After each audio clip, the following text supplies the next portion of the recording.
ਰੋਜ਼ਾਨਾ ਲੋਕਨਾਦ ਟੀਵੀ ਦੇਖ ਰਹੇ ਹੋ ਤੁਸੀਂ ਤੇ ਮੈਂ ਹਾਂ ਸੁਖਵਿੰਦਰ ਸਿੰਘ ਸਿੱਧੂ। ਸਵੇਰੇ ਦੀਪ ਸਿੱਧੂ ਦੀ ਗ੍ਰਿਫਤਾਰੀ ਹੋਈ, ਵੱਖ-ਵੱਖ ਚਰਚਾਵਾਂ ਛਿੜੀਆਂ। ਹੁਣ ਦੀਪ ਸਿੱਧੂ ਨੂੰ ਅਦਾਲਤ ਦੇ ਵਿੱਚ ਪੇਸ਼ ਕੀਤਾ ਜਾ ਰਿਹਾ ਹੈ ਕਿ ਕੁਝ ਉਸ ਦੇ ਵਿੱਚੋਂ ਨਿਕਲ ਕੇ ਸਾਹਮਣੇ ਆਵੇਗਾ, ਰਿਮਾਂਡ ਮਿਲੇਗਾ ਜਾਂ ਨਹੀਂ ਮਿਲੇਗਾ, ਉਸ ਦੇ ਬਾਰੇ ਵੀ ਗੱਲਬਾਤ ਕਰਾਂਗੇ। ਕਿਉਂਕਿ ਇਹ ਪ੍ਰੋਗਰਾਮ ਜਦੋਂ ਚੱਲ ਰਿਹਾ ਇਸ ਦੌਰਾਨ ਪੇਸ਼ੀ ਚੱਲ ਰਹੀ ਹੈ ਤੇ ਕੁਝ ਹੀ ਦੇਰ ਦੇ ਬਾਅਦ ਇਹ ਫੈਸਲਾ ਸਾਹਮਣੇ ਆ ਜਾਵੇਗਾ। ਸਾਡੇ ਪ੍ਰੋਗਰਾਮ ਚੱਲਦੇ ਹੀ ਤੁਹਾਨੂੰ ਵਿੱਚ ਹੀ ਦੱਸ ਦਿਆਂਗੇ ਕਿ ਕਿੰਨੇ ਦਿਨਾਂ ਦਾ ਰਿਮਾਂਡ ਮਿਲਿਆ ਜਾਂ ਅੱਗੇ ਅਦਾਲਤ ਨੇ ਦੀਪ ਸਿੱਧੂ ਦੇ ਮਾਮਲੇ ਦੇ ਵਿੱਚ ਕੀ ਕੁਝ ਕਾਰਵਾਈ ਪਾਈ ਹੈ। ਤੇ ਹੋਰ ਜਿਹੜੀਆਂ ਖਬਰਾਂ ਨੇ, ਅਕਾਲੀ ਦਲ ਦਾ ਅੱਜ ਵਫਦ ਮਿਲਿਆ ਰਾਜਪਾਲ ਨੂੰ। ਉਹਨਾਂ ਨੇ ਮੰਗ ਕੀਤੀ ਹੈ ਕਿ ਜਿਹੜੀਆਂ ਪੰਜਾਬ ਦੇ ਵਿੱਚ MC ਦੀਆਂ ਇਲੈਕਸ਼ਨਸ ਹੋ ਰਹੀਆਂ ਨੇ ਉਹਦੇ ਵਿੱਚ ਪੈਰਾਮਿਲਟਰੀ ਫੋਰਸ ਪੰਜਾਬ ਦੇ ਵਿੱਚ ਲਗਾਈ ਜਾਵੇ, ਕਿਉਂਕਿ ਪੰਜਾਬ ਦੇ ਹਾਲਾਤ ਬਹੁਤ ਜ਼ਿਆਦਾ ਖਰਾਬ ਹੋ ਚੁੱਕੇ ਨੇ। ਤਾਂ ਉਸ ਤੋਂ ਬਾਅਦ ਗੱਲਬਾਤ ਕਰਾਂਗੇ ਕਿ ਅੱਜ ਪੰਜਾਬ ਦੇ ਭਾਜਪਾ ਪ੍ਰਧਾਨ ਜਿਹੜੇ ਹੈਗੇ ਆ ਅਸ਼ਵਨੀ ਸ਼ਰਮਾ, ਉਹ ਫਿਰੋਜ਼ਪੁਰ ਗਏ ਸੀ। ਉੱਥੇ ਉਹਨਾਂ 'ਤੇ ਜਿਹੜਾ ਵਿਰੋਧ ਦਾ ਸਾਹਮਣਾ ਕਰਨਾ ਪਿਆ ਲੋਕਾਂ ਨੂੰ। ਦੱਸਿਆ ਜਾ ਰਿਹਾ ਕਿ ਹਮਲਾ ਵੀ ਉਹਨਾਂ 'ਤੇ ਹੋਇਆ, ਕਰਨ ਦੀ ਕੋਸ਼ਿਸ਼ ਕੀਤੀ ਗਈ ਹੈ। ਤਾਂ ਇਹਨਾਂ ਪੂਰੀਆਂ ਖਬਰਾਂ ਦੇ ਉੱਪਰ ਵਿਚਾਰ ਚਰਚਾ ਕਰਾਂਗੇ ਤੇ ਵਿਚਾਰ ਚਰਚਾ ਲਈ ਮੇਰੇ ਨਾਲ ਮੌਜੂਦ ਰਹਿਣਗੇ ਡਾਕਟਰ ਭੀਮਿੰਦਰ ਸਿੰਘ ਜੀ। ਸਭ ਤੋਂ ਪਹਿਲਾਂ ਉਹਨਾਂ ਦਾ ਸਵਾਗਤ ਕਰਦੇ ਹਾਂ। ਡਾਕਟਰ ਸਾਹਿਬ, ਸਵਾਗਤ ਹੈ ਰੋਜ਼ਾਨਾ ਲੋਕਨਾਦ। ਸੁਖਵਿੰਦਰ ਜੀ, ਬਹੁਤ-ਬਹੁਤ ਸ਼ੁਕਰੀਆ, ਮਿਹਰਬਾਨੀ, ਧੰਨਵਾਦ। ਡਾਕਟਰ ਸਾਹਿਬ, ਕਿਵੇਂ ਦੇਖਦੇ ਹੋ ਕਿ ਦੀਪ ਸਿੱਧੂ ਦੀ ਅੱਜ ਗ੍ਰਿਫਤਾਰੀ ਹੋਈ? ਅੱਜ ਪੂਰਾ ਦਿਨ ਜਿਹੜਾ ਖਬਰਾਂ ਦਾ ਬਾਜ਼ਾਰ ਸੀ, ਅੱਜ ਉਹ ਦੀਪ ਸਿੱਧੂ ਦੀ ਖਬਰ ਦੇ ਨਾਲ ਹੀ ਭਰਿਆ ਰਿਹਾ। ਲਗਾਤਾਰ ਚਰਚਾਵਾਂ ਚੱਲਦੀਆਂ ਰਹੀਆਂ ਕਿ ਦੀਪ ਸਿੱਧੂ ਤੋਂ ਹੁਣ ਵੱਡੇ ਖੁਲਾਸੇ ਹੋਣ ਦੀ ਉਮੀਦ ਹੈ ਤੇ ਦੀਪ ਸਿੱਧੂ ਦਾ ਹੁਣ ਰਿਮਾਂਡ ਵੀ ਲਿਆ ਜਾ ਸਕਦਾ ਕਿਉਂਕਿ ਪੇਸ਼ੀ ਚੱਲਣ ਵਾਲੀ ਹੈ। ਹੁਣ ਹਾਲਾਤ ਕਿਹੋ ਜਿਹੇ ਹੋ ਰਹੇ ਨੇ? ਕਿਉਂਕਿ ਬਦਲਦੇ ਹੋਏ ਹਾਲਾਤ ਦਿਖਾਈ ਦੇ ਰਹੇ ਨੇ। ਵੱਖ-ਵੱਖ ਲੀਡਰਾਂ ਦੇ ਵੱਖਰੇ ਦੀਪ ਸਿੱਧੂ ਨੂੰ ਲੈ ਕੇ ਬਿਆਨ ਆ ਰਹੇ ਨੇ, ਲੋਕਾਂ ਦੇ ਵੱਖਰੇ ਬਿਆਨ ਆ ਰਹੇ ਨੇ। ਲੋਕ ਦੋ ਹਿੱਸਿਆਂ ਦੇ ਵਿੱਚ ਵੰਡੇ ਹੋਏ ਨੇ। ਕੁਝ ਲੋਕ ਕਹਿ ਰਹੇ ਨੇ ਕਿ ਦੀਪ ਸਿੱਧੂ ਦੀ ਗ੍ਰਿਫਤਾਰੀ ਸਹੀ ਹੋਈ ਹੈ, ਕੁਝ ਲੋਕ ਗਲਤ ਦੱਸ ਰਹੇ ਨੇ। ਤਾਂ ਕਿਵੇਂ ਦੇਖਦੇ ਹੋ ਬਦਲੇ ਹੋਏ ਮਾਹੌਲ? ਦੇਖੋ, ਦੀਪ ਸਿੱਧੂ ਬਾਰੇ ਮੈਂ ਬਹੁਤ ਲੰਬੇ ਸਮੇਂ ਤੋਂ ਇਹ ਗੱਲ ਕਹਿੰਦਾ ਆ ਰਿਹਾ ਕਿ ਜਦੋਂ ਤੋਂ ਉਹਨਾਂ ਨੇ ਚਾਹੇ ਪਹਿਲਾਂ ਆਪਣਾ ਵੱਖਰਾ ਮੋਰਚਾ ਲਾਇਆ, ਉਸ ਤੋਂ ਬਾਅਦ ਚਾਹੇ 26 ਜਨਵਰੀ ਵਾਲੀ ਘਟਨਾ ਵਾਪਰੀ ਅਤੇ ਉਸ ਤੋਂ ਵੀ ਬਾਅਦ ਦੇ ਵਿੱਚ ਉਹਨਾਂ ਦੀਆਂ ਜਿਹੜੀਆਂ ਵੀਡੀਓ ਵਾਇਰਲ ਹੋਈਆਂ, ਜਦੋਂ ਉਹਨਾਂ ਦੇ ਉੱਤੇ ਇਨਾਮ ਵੀ ਰੱਖਿਆ ਗਿਆ ਗ੍ਰਿਫਤਾਰੀ ਦੇ ਉੱਤੇ। ਸੋ ਇਸ ਕਰਕੇ ਲਗਾਤਾਰ ਦੀਪ ਸਿੱਧੂ ਚਰਚਾ ਦਾ ਵਿਸ਼ਾ ਰਹੇ ਨੇ, ਚਾਹੇ ਉਹ ਵੱਖ-ਵੱਖ ਪਾਰਟੀਆਂ ਦੀਆਂ ਗੱਲਾਂ ਹੋਣ, ਚਾਹੇ ਕਿਸਾਨ ਜਥੇਬੰਦੀਆਂ ਬਾਰੇ ਕੋਈ ਗੱਲਬਾਤ ਹੋਵੇ। ਮਤਲਬ ਕਹਿਣ ਤੋਂ ਭਾਵ ਹੈ ਕਿ ਪਿਛਲੇ ਲਗਭਗ ਜਦੋਂ ਤੋਂ ਇਹ ਮੋਰਚਾ ਸ਼ੁਰੂ ਹੋਇਆ, ਕਿਸਾਨੀ ਮੋਰਚਾ, ਦੀਪ ਸਿੱਧੂ ਬਾਰੇ ਜਿਹੜੀ ਹੈਗੀ ਹੈ, ਚਾਹੇ ਉਹ ਨੈਗੇਟਿਵ ਤੌਰ 'ਤੇ ਚਾਹੇ ਪੋਜ਼ੀਟਿਵ ਤੌਰ 'ਤੇ ਜਿਹੜੀਆਂ ਇਹ ਗੱਲਾਂ ਹੁੰਦੀਆਂ ਰਹੀਆਂ ਨੇ। ਹੁਣ ਆਪਾਂ ਆਉਂਦੇ ਹਾਂ ਕਿ ਜਿਹੜੀ ਇਹ ਘਟਨਾ ਕਿ ਦੀਪ ਸਿੱਧੂ ਦਾ ਰੋਲ ਕੀ ਹੈ। ਜੇ ਉਹ ਰੋਲ ਗਲਤ ਹੈ ਤਾਂ ਕੀ ਗਲਤ ਸੀਗਾ, ਜੇ ਸਹੀ ਹੈ ਤਾਂ ਉਹ ਕੀ ਸਹੀ ਸੀਗਾ। ਇਹਦੇ ਬਾਰੇ ਸਾਨੂੰ ਥੋੜ੍ਹਾ ਜਿਹਾ ਦਰਸ਼ਕਾਂ ਨੂੰ ਨਿਤਾਰਾ ਕਰਨ ਦੀ ਲੋੜ ਹੈ। ਪਹਿਲੀ ਗੱਲ ਤਾਂ ਇਹ ਹੈ ਕਿ ਦੀਪ ਸਿੱਧੂ ਸ਼ੁਰੂ ਦੇ ਵਿੱਚ ਜਦੋਂ ਉਹ ਕਿਸਾਨੀ ਸੰਘਰਸ਼ ਦੇ ਵਿੱਚ ਆਉਂਦਾ, ਇਹ ਇੱਕ ਪੋਜ਼ੀਟਿਵ ਗੱਲ ਸੀਗੀ ਔਰ ਉਹਦੇ ਵਿੱਚ ਬੇਸ਼ੱਕ ਉਸ ਵੇਲੇ ਆਪਾਂ ਨੂੰ ਪਤਾ ਹੈ ਕਿ ਪੰਜਾਬ ਦੇ ਵਿੱਚ ਲੋਕ ਉੱਠ ਨਹੀਂ ਸੀ ਰਹੇ ਔਰ ਨੌਜਵਾਨਾਂ ਦੇ ਬਾਰੇ ਕਿਹਾ ਜਾਂਦਾ ਸੀਗਾ ਕਿ ਇਹ ਤਾਂ ਨਸ਼ਈ ਨੇ, ਇਹ ਤਾਂ ਹੁਣ ਬਾਹਰ ਜਾ ਰਹੇ ਨੇ ਔਰ ਕਿਸੇ ਸੰਘਰਸ਼ ਦੇ ਵਿੱਚ ਹਿੱਸਾ ਨਹੀਂ ਸੀ ਲੈ ਰਹੇ। ਉਹਦੇ ਵਿੱਚ ਦੀਪ ਸਿੱਧੂ ਨੇ ਜੋ ਨੌਜਵਾਨਾਂ ਨੂੰ ਮੋਟੀਵੇਟ ਕੀਤਾ, ਖਾਸ ਤੌਰ 'ਤੇ ਉਹਦੇ ਵਿੱਚ ਹੋਰ ਗਾਇਕ ਵੀ ਸਾਹਮਣੇ ਆਏ ਔਰ ਉਹਦੇ ਵਿੱਚੋਂ ਜਿਹੜਾ ਹੈਗਾ ਦੀਪ ਸਿੱਧੂ ਨੇ ਅੱਗੇ ਹੋ ਕੇ ਉਸ ਸੰਘਰਸ਼ ਨੂੰ ਅਗਵਾਈ ਦੇਣ ਦੀ ਕੋਸ਼ਿਸ਼ ਕੀਤੀ, ਕਿਸਾਨਾਂ ਦੇ ਸੰਘਰਸ਼ ਨੂੰ। ਇਹ ਉਹਦਾ ਪੋਜ਼ੀਟਿਵ ਗੱਲ ਸੀਗੀ ਕਿ ਉਹਦੇ ਨਾਲ ਬਹੁਤ ਸਾਰਾ ਜਿਹੜਾ ਨੌਜਵਾਨ ਤਬਕਾ ਸੀਗਾ ਉਹ ਇਸ ਮੋਰਚੇ ਨਾਲ, ਇਸ ਕਿਸਾਨੀ ਸੰਘਰਸ਼ ਨਾਲ ਜੁੜਿਆ। ਇਹਦੇ ਵਿੱਚ ਉਹਨਾਂ ਦੀ ਕੰਟਰੀਬਿਊਸ਼ਨ ਹੈ ਇੱਥੋਂ ਤੱਕ। ਉਹ ਅਗਲੇ ਵਾਰ ਜਦੋਂ ਉਹਨਾਂ ਨੂੰ ਲੱਗਿਆ, ਜਿਹੜੀ ਦੀਪ ਸਿੱਧੂ ਦੀ ਸਮੱਸਿਆ ਕਿੱਥੇ ਸ਼ੁਰੂ ਹੁੰਦੀ ਹੈ, ਉਹ ਕੀ ਕਰਦੇ ਆ ਕਿ ਇਸ ਸਾਰੇ ਕਿਸਾਨ ਸੰਘਰਸ਼ ਨੂੰ ਖੁਦ ਆਪਣੇ ਕੰਟਰੋਲ ਕਰਨ ਦੀ ਕੋਸ਼ਿਸ਼ ਕਰਦੇ ਆ। ਉਹਨੂੰ ਲੱਗਦਾ ਹੈ ਕਿ ਮੈਂ ਇੱਕ ਵੱਡਾ ਲੀਡਰ ਦੇ ਤੌਰ 'ਤੇ ਉੱਭਰ ਸਕਦਾ, ਮੈਂ ਇੱਕ ਜਥੇਬੰਦੀ ਜਾਂ ਇੱਕ ਪਾਰਟੀ ਕਾਇਮ ਕਰ ਸਕਦਾ ਔਰ ਉਹ ਪਾਰਟੀ ਜਿਹੜੀ ਹੈਗੀ ਆ ਪੰਜਾਬ ਦੇ ਹਿੱਤਾਂ ਲਈ ਲੜ ਸਕਦੀ ਹੈ। ਇੱਥੇ ਆ ਕੇ ਉਹ ਮਾਰ ਖਾਣਾ ਸ਼ੁਰੂ ਹੋ ਗਏ।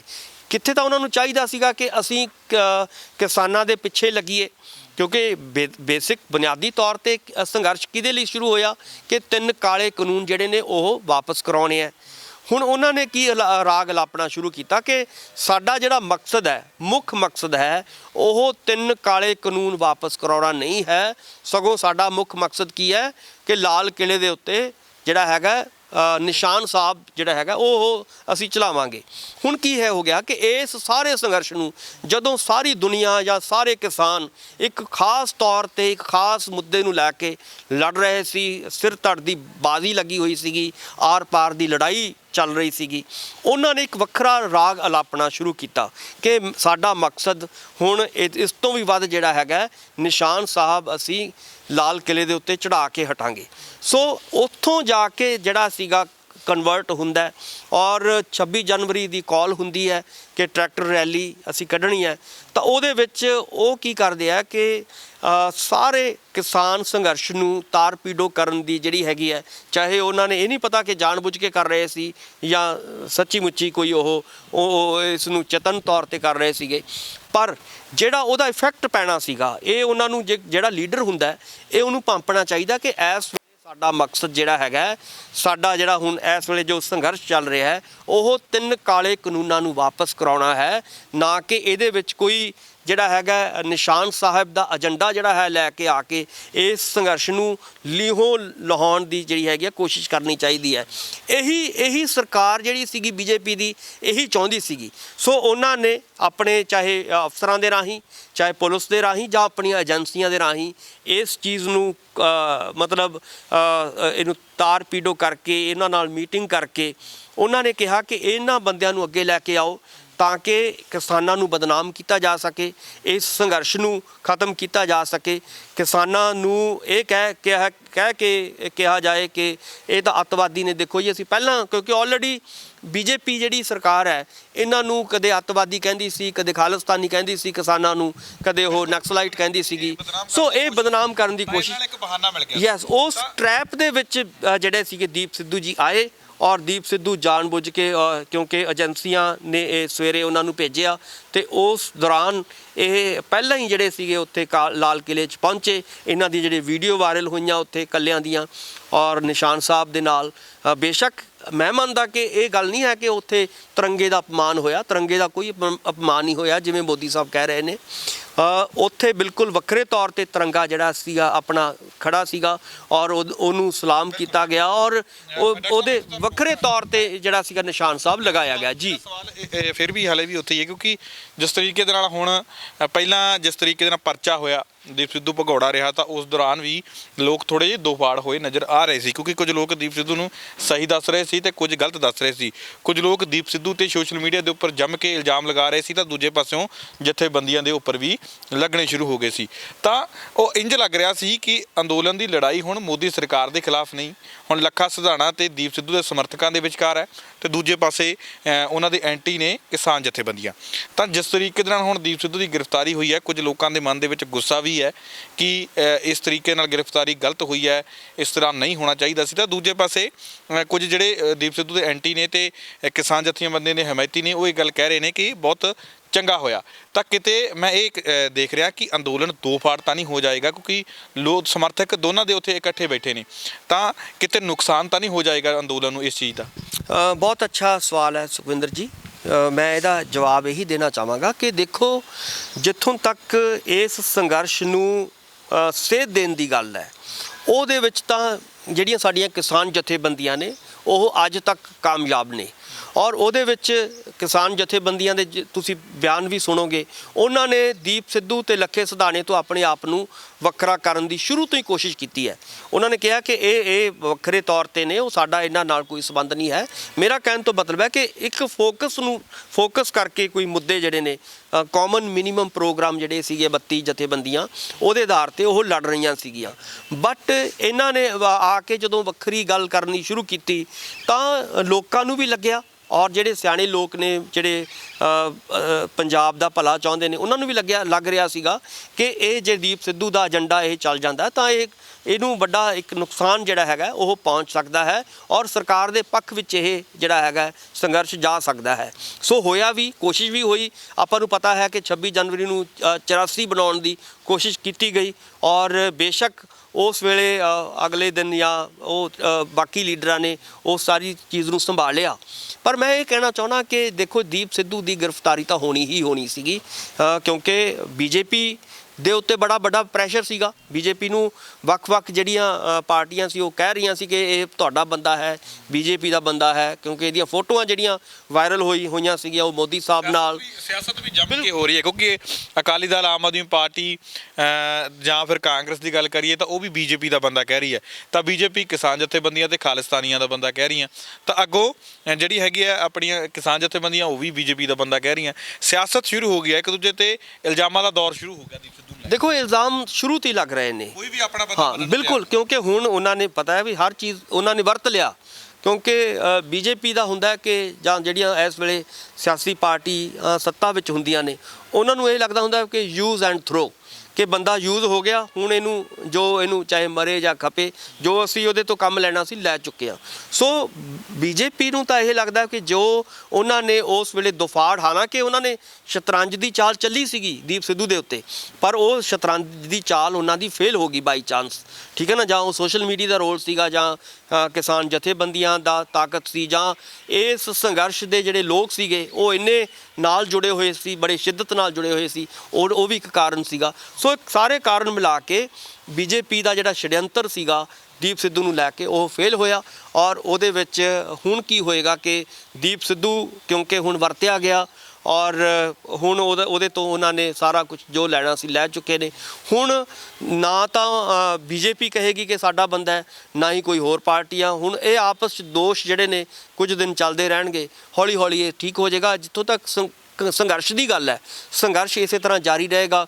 ਸੰਘਰਸ਼ ਦੇ ਵਿੱਚ ਜਦੋਂ ਐਡਾ ਵੱਡਾ ਸੰਘਰਸ਼ ਹੁੰਦਾ ਤਾਂ ਥੋੜ੍ਹਾ ਬਹੁਤ ਉਹਦੇ ਵਿੱਚ ਜਿਹੜਾ ਹੈਗਾ, ਜਿਵੇਂ ਤੁਸੀਂ ਗੱਲ ਇਸ਼ਾਰਾ ਕਰ ਰਹੇ ਹੋ, ਇਹ ਚੀਜ਼ਾਂ ਚੱਲਦੀਆਂ ਰਹਿੰਦੀਆਂ ਨੇ। ਕੁਝ 4 ਬੰਦੇ ਕਿਸੇ ਦੇ ਹੱਕ 'ਚ ਨੇ, 5 ਕਿਸੇ ਹੋਰ ਲੀਡਰ ਦੇ ਹੱਕ 'ਚ ਨੇ, 10 ਕਿਸੇ ਹੋਰ 'ਚ ਨੇ। ਇਹ ਚੀਜ਼ਾਂ ਜਦੋਂ ਲੰਬੇ ਸੰਘਰਸ਼ ਚੱਲਦੇ ਨੇ ਚੱਲਦੀਆਂ ਨੇ। ਜਿਵੇਂ ਦੀਪ ਸਿੱਧੂ ਦੀ ਗ੍ਰਿਫਤਾਰੀ ਤੋਂ ਪਹਿਲਾਂ ਦੀਆਂ ਆਪਾਂ ਵੀਡੀਓਜ਼ ਦੇਖੀਆਂ, ਉਹਦੇ ਵਿੱਚ ਸ਼ਰੇਆਮ ਉਹ ਧਮਕੀਆਂ ਦਿੰਦਾ ਹੋਇਆ ਦਿਖਾਈ ਦੇ ਰਿਹਾ ਸੀ ਕਿਸਾਨ ਜਥੇਬੰਦੀਆਂ ਨੂੰ ਕਿ ਮੇਰੇ ਕੋਲੇ ਤੁਹਾਡਾ ਬਹੁਤ ਕੁਛ ਹੈ, ਤੁਹਾਡੀਆਂ ਵੀਡੀਓਜ਼ ਨੇ, ਮੈਂ ਸਾਰਾ ਕੁਛ ਰੱਖ ਕੇ ਸਾਹਮਣੇ ਰੱਖ ਦਊਂਗਾ। ਤਾਂ ਹੁਣ ਜੇਕਰ ਜਿਸ ਤਰੀਕੇ ਦੇ ਨਾਲ ਉਹਨੇ ਗੱਲਾਂ ਕਹੀਆਂ ਨੇ ਕਿ ਜਿਹੜੀਆਂ ਹੋਈਆਂ ਕਿ ਮੈਂ ਇਕੱਲਾ ਨਹੀਂ ਉੱਥੇ ਗਿਆ, ਕਿਸਾਨ ਜਥੇਬੰਦੀਆਂ ਦੀ ਕਾਲ ਸੀ ਲਾਲ ਕਿਲ੍ਹੇ ਦੀ ਜਾਣ ਦੀ, ਤਾਂ ਜਿਵੇਂ NIA ਜਾਂ ਕੋਈ ਸਪੈਸ਼ਲ ਕ੍ਰਾਈਮ ਏਜੰਸੀ ਜਿਹੜੀ ਹੈਗੀ ਹੈ, ਚਾਹੇ ਉਹ ਦਿੱਲੀ ਪੁਲਿਸ ਦੀ ਹੈ, ਚਾਹੇ ਕੋਈ ਵੀ ਹੈ, ਜੇਕਰ ਉਹਦੇ ਤੋਂ ਕੋਈ ਏਜੰਸੀ ਪੁੱਛਗਿੱਛ ਕਰਦੀ ਹੈ ਹੁਣ ਦੀਪ ਸਿੱਧੂ ਤੋਂ ਰਿਮਾਂਡ ਮਿਲੇ ਤੋਂ ਬਾਅਦ, ਤਾਂ ਫਿਰ ਸੁਭਾਵਿਕ ਹੋਵੇਗਾ ਕਿ ਜਿਸ ਤਰੀਕੇ ਦੇ ਨਾਲ ਦੀਪ ਸਿੱਧੂ ਧਮਕੀਆਂ ਦੇ ਰਹੇ ਸੀ ਕਿ ਮੈਂ ਕਿਸਾਨ ਜਥੇਬੰਦੀਆਂ ਦੇ ਪੋਲ ਖੋਲ੍ਹ ਦੂੰਗਾ, ਕਿ ਕਿਸਾਨ ਜਥੇਬੰਦੀਆਂ ਦੇ ਲੀਡਰਾਂ ਤੇ ਵੀ ਕੋਈ ਨਾ ਕੋਈ ਕਾਰਵਾਈ ਹੋਵੇਗੀ। ਦੇਖੋ ਲੀਡਰਾਂ ਦੀ ਬਜਾਏ, ਕਿਉਂਕਿ ਇਸ ਵੇਲੇ ਉਹ ਪੁਲਿਸ ਦੀ ਗ੍ਰਿਫਤ ਵਿੱਚ ਹੈਗਾ ਔਰ ਜੋ ਉਹਦੇ ਤੇ ਇਲਜ਼ਾਮ ਲੱਗੇ ਨੇ ਜਾਂ ਧਾਰਾਵਾਂ ਲੱਗੀਆਂ ਨੇ ਉਹ ਬੜੀਆਂ ਖਤਰਨਾਕ ਧਾਰਾਵਾਂ ਨੇ। ਸੋ ਮੈਨੂੰ ਨਹੀਂ ਲੱਗਦਾ ਕਿ ਉਹ ਬਹੁਤ ਲੰਮਾ ਸਮਾਂ ਜਾਂ ਕੁਝ ਹੋਰ ਸਮਾਂ ਜਿਹੜਾ ਹੈਗਾ ਉਹ ਜੇਲ੍ਹ ਦੇ ਵਿੱਚ ਹੀ ਰਹੇਗਾ, ਉਹਦੀ ਜੇਲ੍ਹ ਵਿੱਚ ਜ਼ਿੰਦਗੀ ਕੱਟੀ ਜਾਣੀ ਹੈ। ਮੇਰੇ ਕਹਿਣ ਦਾ ਮਤਲਬ ਇਹ ਸੀ ਕਿ ਜੇਕਰ ਦੀਪ ਸਿੱਧੂ ਇਹ ਗੱਲ ਕਹਿ ਰਿਹਾ ਕਿ ਮੇਰੀ ਇਹ ਕਾਲ ਨਹੀਂ, ਇਹ ਕਾਲ ਏਜੰਸੀਆਂ ਦੀ ਸੀ, ਲਾਲ ਕਿਲ੍ਹੇ ਤੇ ਜਾਣਾ ਜਾਂ ਜੋ ਵੀ ਕੁਝ ਕਰਨਾ ਕਿਸਾਨ ਜਥੇਬੰਦੀਆਂ ਦੀ ਸੀ, ਤਾਂ ਕਿਸਾਨ ਜਥੇਬੰਦੀਆਂ ਦੀਆਂ ਮੁਸ਼ਕਲਾਂ ਵੱਧ ਸਕਦੀਆਂ ਨੇ। ਮੈਂ ਇਹ ਕਹਿ ਰਿਹਾ ਜੇਕਰ ਪੁੱਛਗਿੱਛ ਦੀਪ ਸਿੱਧੂ ਤੋਂ ਹੁੰਦੀ ਹੈ, ਕੁਝ ਕਿਸਾਨ ਲੀਡਰਾਂ ਦੇ ਨਾਮ ਆ ਵੀ ਰਹੇ ਸੀ ਕਿ ਇਹਨਾਂ ਨੇ ਕਾਲ ਦਿੱਤੀ ਹੈ, ਤਾਂ ਮੈਂ ਇਹ ਕਹਿ ਰਿਹਾ ਵੀ ਉਹਨਾਂ ਦੀਆਂ ਮੁਸ਼ਕਲਾਂ ਵੀ ਵੱਧ ਸਕਦੀਆਂ। ਦੇਖੋ ਕਿਸਾਨ ਜਥੇਬੰਦੀਆਂ ਤਾਂ ਪਹਿਲਾਂ ਹੀ ਕਹੀ ਜਾ ਰਹੀਆਂ ਨੇ ਕਿ ਅਸੀਂ ਤਾਂ ਪਹਿਲਾਂ ਹੀ ਤਿਆਰ ਹਾਂ, ਚਾਹੇ ਸਾਨੂੰ ਜੇਲ੍ਹ 'ਚ ਸੁੱਟੋ ਜਾਂ ਸਾਡੇ ਗੋਲੀ ਮਾਰੋ, ਠੀਕ ਹੈ ਨਾ, ਇੱਦਾਂ ਦੀ ਗੱਲ ਨਹੀਂ। ਹਾਂ ਦੀਪ ਸਿੱਧੂ ਜਿਹੜਾ ਹੈਗਾ ਉਹ ਆਪਣੇ ਡਰ ਦੇ ਵਿੱਚੋਂ ਬੋਲ ਰਿਹਾ ਸੀਗਾ, ਉਹਨੂੰ ਲੱਗਦਾ ਸੀਗਾ ਕਿ ਮੈਂ ਤਾਂ ਹੁਣ ਫੜਿਆ ਹੀ ਜਾਣਾ, ਕਿਉਂਕਿ 26 ਤੋਂ ਬਾਅਦ ਜੋ ਉਹਨੂੰ ਲੱਗਦਾ ਸੀ ਨਾ ਕਿ ਮੈਂ ਸ਼ਾਇਦ ਹੀਰੋ ਬਣ ਜਾਵਾਂਗਾ ਔਰ ਲੋਕ ਮੇਰੇ ਫੋਲੋਅਰ ਬਣਨਗੇ, ਉਹ ਬਿਲਕੁਲ ਹੋਇਆ ਉਲਟ। ਬਹੁਤੇ ਲੋਕ ਜੇ ਸੀ ਉਹਨਾਂ ਨੇ ਕਿਹਾ ਵੀ ਇਹ ਗਦਾਰ ਬੰਦਾ ਹੈ, ਬੀਜੇਪੀ ਦਾ ਬੰਦਾ ਹੈ, ਇੱਦਾਂ ਦੇ ਕਮੈਂਟਸ ਆਉਣੇ ਸ਼ੁਰੂ ਹੋ ਗਏ। ਉੱਥੋਂ ਉਹ ਤੁਸੀਂ ਦੇਖੋਗੇ ਕਿ ਉਹਦੀਆਂ ਜਿਹੜੀਆਂ ਬਾਅਦ ਦੇ ਵਿੱਚ ਵੀਡੀਓ ਵਾਇਰਲ ਹੋਈਆਂ, ਉਹ ਨਿਰਾਸ਼ਾ ਦੇ ਦੌਰ ਦੇ ਵਿੱਚ ਜਾ ਰਿਹਾ ਸੀਗਾ ਔਰ ਉਸ ਨਿਰਾਸ਼ਾ ਦੇ ਵਿੱਚੋਂ ਉਹ ਇੱਕ ਦੂਜੇ ਦੇ ਉੱਤੇ ਦੋਸ਼ ਲਾ ਰਿਹਾ ਸੀਗਾ ਕਿ ਫਲਾਣੇ ਮੈਂ ਲੀਡਰ ਬਾਰੇ ਜਾਣਦਾ, ਮੈਂ ਫਲਾਣੇ ਬਾਰੇ ਸਾਰਾ ਕੁਝ ਜਾਣਦਾ, ਮੈਂ ਉਹਦੇ ਭੇਤ ਖੋਲੂੰਗਾ ਜਾਂ ਮੈਂ ਉਹਨਾਂ ਨੂੰ ਕੁਝ ਕਰਕੇ ਦਿਖਾਊਂਗਾ। ਸੋ ਇੱਦਾਂ ਦੇ ਜਿਹੜੇ ਸੀਗੇ ਉਹਦਾ ਡਰ ਬੋਲ ਰਿਹਾ ਸੀਗਾ। ਉਹ ਇੱਦਾਂ ਦਾ ਕੋਈ ਐਸੀ ਗੱਲ ਨਹੀਂ ਹੈ ਕਿ ਹੁਣ ਉਹਦੇ ਵੱਸ ਦੀ ਗੱਲ ਨਹੀਂ ਹੈ। ਹੁਣ ਉਹ ਮੈਨੂੰ ਲੱਗਦਾ ਕਿ ਲੰਮਾ ਸਮਾਂ ਜੇਲ੍ਹਾਂ ਵਿੱਚ ਸੜੇਗਾ ਅਤੇ ਆਉਣ ਵਾਲੇ ਲੋਕ ਸਮੇਂ ਦੇ ਵਿੱਚ ਉਹਨੂੰ ਭੁੱਲ ਜਾਣਾ, ਭੁੱਲ ਭੁਲਾ ਜਾਣਗੇ ਲੋਕ। ਇੱਦਾਂ ਦੀ ਕੋਈ ਲੰਬਾ ਸਮਾਂ ਨਹੀਂ ਹੈ। ਹਾਂ ਸਾਡਾ ਮਕਸਦ ਜਿਹੜਾ ਹੈਗਾ ਉਹ ਹੈ ਕਿ 3 ਖੇਤੀ ਦੇ ਜਿਹੜੇ ਕਾਲੇ ਕਾਨੂੰਨ ਨੇ ਉਹਨਾਂ ਨੂੰ ਵਾਪਸ ਕਰਾਉਣਾ। ਉਹ ਸੰਘਰਸ਼ ਦਾ ਜਿਹੜਾ ਹੈਗਾ ਨੁਕਸਾਨ, ਮੈਨੂੰ ਲੱਗਦਾ ਹੈ ਕਿ ਹੁਣ ਉਹ ਦੌਰ ਖਤਮ ਹੋ ਗਿਆ ਕਿ ਹੁਣ ਦੀਪ ਸਿੱਧੂ ਉਹਦੇ ਵਿੱਚ ਕੋਈ ਆਪਣਾ ਨੈਗੇਟਿਵ ਜਾਂ ਪੋਜ਼ਿਟਿਵ ਰੋਲ ਅਦਾ ਕਰ ਸਕੇਗਾ। ਹੁਣ ਉਸ ਤੋਂ ਜਿਹੜਾ ਹੈਗਾ ਇਹ ਸੰਘਰਸ਼ ਅੱਗੇ ਲੰਘ ਚੁੱਕਿਆ ਹੈ। ਹੁਣ ਲੋਕ ਜਾਗਰੂਕ ਹੋ ਚੁੱਕੇ ਨੇ। ਹੁਣ ਲੋਕਾਂ ਦਾ ਜਿਹੜਾ ਫੋਕਸ ਹੈ ਇਸ ਵੇਲੇ ਸਿਰਫ ਤੇ ਸਿਰਫ ਇਹ 3 ਕਾਲੇ ਕਾਨੂੰਨ ਵਾਪਸ ਕਰਾਉਣਾ ਹੈ, ਨਾ ਕਿ ਦੀਪ ਸਿੱਧੂ ਦੇ ਇਸ ਕੇਸ ਦੇ ਵਿੱਚ ਉਲਝ ਕੇ ਇਸ ਸੰਘਰਸ਼ ਨੂੰ ਖਤਮ ਕਰਨਾ ਜਾਂ ਇਸ ਸੰਘਰਸ਼ ਨੂੰ ਕੋਈ ਨੁਕਸਾਨ ਪਹੁੰਚਾਉਣ ਦੀ ਕੋਈ ਗੱਲ ਮੈਨੂੰ ਨਜ਼ਰ ਨਹੀਂ ਆ ਰਹੀ। ਇਹ ਹੁਣ ਅੱਗੇ ਪੋਜ਼ਿਟਿਵ ਜਿਹੜੀ ਹੈਗੀ ਹੈ ਗੱਲ ਕਿਸਾਨਾਂ ਦੇ ਹੱਕ ਵਿੱਚ ਜਾ ਰਹੀ ਹੈ ਔਰ ਲੋਕ ਚੇਤਨ ਹੋ ਰਹੇ ਨੇ। ਉਹ ਹੋਰ ਵੀ ਵੱਧ ਤਰੀਕੇ ਨਾਲ ਸੰਘਰਸ਼ ਦੇ ਵਿੱਚ ਸ਼ਾਮਲ ਹੋ ਰਹੇ ਨੇ। ਹੁਣ ਤਾਂ ਉਦੋਂ ਸਿਰਫ ਪੰਜਾਬ ਦੇ ਲੋਕ ਜਾਂ ਹਰਿਆਣੇ ਦੇ ਲੋਕ ਹੀ ਹੋ ਰਹੇ ਸੀਗੇ, ਹੁਣ ਯੂਪੀ ਨਾਲ ਆ ਰਿਹਾ ਹੈ, ਹੁਣ ਉੱਤਰਾਖੰਡ ਨਾਲ ਆ ਰਿਹਾ ਹੈ, ਹੁਣ ਰਾਜਸਥਾਨ ਨਾਲ ਆ ਰਿਹਾ ਹੈ, ਹੁਣ ਹੋਰ ਜਿਹੜੇ ਬਾਕੀ ਸਟੇਟਾਂ ਨੇ ਜਿਹੜੀਆਂ ਕਿਸੇ ਵੇਲੇ ਨਹੀਂ ਸੀ ਆ ਰਹੀਆਂ ਉਹ ਵੀ ਨਾਲ ਜਿਹੜੀਆਂ ਨੇ ਮਿਲ ਕੇ ਆਪਣੇ ਮੋਢੇ ਨਾਲ ਮੋਢਾ ਜੋੜ ਕੇ ਇਸ ਸੰਘਰਸ਼ ਨੂੰ ਅੱਗੇ ਲੈ ਕੇ ਜਾ ਰਹੀਆਂ ਨੇ। ਸੋ ਇਸ ਕਰਕੇ ਖਤਰੇ ਦੀ ਘੰਟੀ ਜਿਹੜੀ ਹੈਗੀ ਆ ਹੁਣ ਟਲ ਚੁੱਕੀ ਹੈ। ਗੱਲਬਾਤ ਕਰਨ ਲਈ ਧੰਨਵਾਦ। ਬਹੁਤ ਬਹੁਤ ਧੰਨਵਾਦ। ਮੈਂ ਫਿਰ ਆਪਣੇ ਦਰਸ਼ਕਾਂ ਨੂੰ ਜ਼ਰੂਰ ਅਖੀਰ ਦੇ ਵਿੱਚ ਕਹਿਣਾ ਚਾਹਾਂਗਾ ਕਿ ਜਦੋਂ ਲੰਬਾ ਸੰਘਰਸ਼ ਹੁੰਦਾ ਹੈ ਤਾਂ ਇੱਦਾਂ ਦੀਆਂ ਘਟਨਾਵਾਂ ਅਕਸਰ ਵਾਪਰਦੀਆਂ ਨੇ। ਉਹਦੇ ਵਿੱਚ ਬਹੁਤ ਸਾਰੇ ਪੜਾਅ ਆਉਂਦੇ ਨੇ, ਉਹਦੇ ਵਿੱਚ ਅਗਾਂਹ ਵਧੂ ਪੜਾਅ ਵੀ ਆਉਂਦੇ ਨੇ, ਉਹਦੇ ਪਛਾਂ ਖਿੱਚੂ ਪੜਾਅ ਵੀ ਆਉਂਦੇ ਨੇ। ਸੋ ਸਾਨੂੰ ਲਗਾਤਾਰ ਸਹਿਜਤਾ ਦੇ ਨਾਲ ਇਹ ਸੰਘਰਸ਼ ਜਿਹੜਾ ਹੈਗਾ ਲੜ ਪੈਣਾ ਹੈ। ਸੋ ਆਓ ਆਪਾਂ ਮਿਲ ਕੇ ਇਹਨਾਂ ਅਫਵਾਹਾਂ ਤੋਂ, ਇਹਨਾਂ ਘਟਨਾਵਾਂ ਤੋਂ ਕਿਨਾਰਾ ਕਰਦੇ ਹੋਏ ਸਿਰਫ ਇੱਕੋ ਹੀ, ਜਿਵੇਂ ਅਰਜਨ ਨੇ ਇੱਕ ਜਿਹੜੀ ਮੱਛੀ ਦੀ ਅੱਖ ਦਿਖਾਈ ਦਿੰਦੀ ਸੀ, ਸਾਨੂੰ ਉਹੀ ਅੱਖ ਦਿਖਾਈ ਦੇਣੀ ਚਾਹੀਦੀ ਹੈ। ਉਹ ਅੱਖ ਹੈ ਕਿ ਇਹ 3 ਕਾਲੇ ਕਾਨੂੰਨ ਅਸੀਂ ਕਿਵੇਂ ਵਾਪਸ ਕਰਾਉਣੇ ਆ। ਸੋ ਆਓ ਆਪਾਂ ਇਹਨਾਂ ਕਾਲੇ ਕਾਨੂੰਨਾਂ ਨੂੰ ਵਾਪਸ ਕਰਾਉਣ ਲਈ ਆਪਾਂ ਹੋਰ ਅੱਗੇ ਵਧੀਏ ਤੇ ਇੱਕ ਲੰਬਾ ਸੰਘਰਸ਼ ਲਈ ਤਿਆਰ ਰਹੀਏ। ਬਹੁਤ ਬਹੁਤ ਧੰਨਵਾਦ। ਤਾਂ ਇਹ ਸਨ ਡਾਕਟਰ ਭੀਮਿੰਦਰ ਸਿੰਘ ਜੀ, ਜਿਨ੍ਹਾਂ ਦੇ ਵੱਲੋਂ ਦੀਪ ਸਿੱਧੂ ਦੇ ਮਾਮਲੇ ਦੇ ਉੱਪਰ ਖੁੱਲ੍ਹ ਕੇ ਗੱਲਬਾਤ ਕੀਤੀ ਗਈ ਹੈ। ਉਮੀਦ ਕਰਦੇ ਹਾਂ ਕਿ ਇਹਨਾਂ ਦੀ ਕਈਆਂ ਗੱਲਾਂ ਤੁਹਾਨੂੰ ਜ਼ਰੂਰ ਪਸੰਦ ਆਈਆਂ ਹੋਣਗੀਆਂ। ਤਾਂ ਧਿਆਨ ਵੀ ਰੱਖੋਗੇ ਇਹਨਾਂ ਦੇ ਵੱਲੋਂ ਜੋ ਹਦਾਇਤ ਦਿੱਤੀ ਗਈ ਹੈ ਕਿ ਆਪਾਂ ਨੂੰ ਹੋਰ ਗੱਲਾਂ ਵੱਲੋਂ ਧਿਆਨ ਛੱਡ ਕੇ ਸਿਰਫ ਆਪਣੇ ਜਿਹੜਾ ਆਪਣਾ ਟੀਚਾ ਅਸੀਂ ਮਿਥਿਆ ਹੋਇਆ ਖੇਤੀ ਕਾਨੂੰਨਾਂ ਨੂੰ ਵਾਪਸ ਕਰਵਾਉਣ ਦਾ, ਉਹਨਾਂ ਦੇ ਉੱਪਰ ਧਿਆਨ ਦੇਣਾ ਚਾਹੀਦਾ ਹੈ। ਕੈਮਰਾਮੈਨ ਤੇਜਿੰਦਰ ਤੇਜੀ ਦੇ ਨਾਲ ਸੁਖਵਿੰਦਰ ਸਿੱਧੂ, ਰੋਜ਼ਾਨਾ ਲੋਕਨਾਥ TV, ਪਟਿਆਲਾ।